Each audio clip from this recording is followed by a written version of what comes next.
అంధున కద్దమేమిటికి అందము తప్పిన ముండమోపికిన్ గంధపు పూతలేమిటికిన్ కానన మందు చరించుకోతికిన్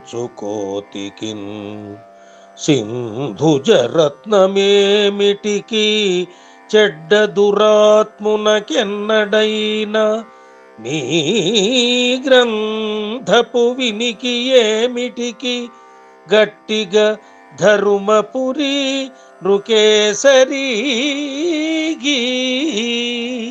ఈ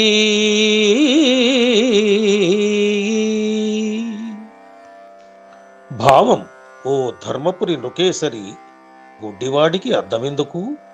విధవరాలికి అందం తగ్గితే గంధపు పూతలు ఎందుకు? అడవిలో తిరిగే కోతికి సముద్రములో పుట్టిన రత్నం ఎందుకు?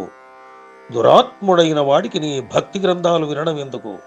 ఇవన్నీ ఏ ప్రయోజనము లేని అంశాలే. నరహరి లీలల గురించి మనస్ఫూర్తిగా నమ్మే భక్తులు వింటే ఆ అనుభూతి వేరేగా ఉంటుంది. అంతేకాని మూర్ఖుడి ముందు దైవకీర్తనలు వినిపిస్తే ఏం లాభం అంటూ నాస్తికుల ఆలోచన విధానాన్ని చెండాడుతాడు శేషప్ప.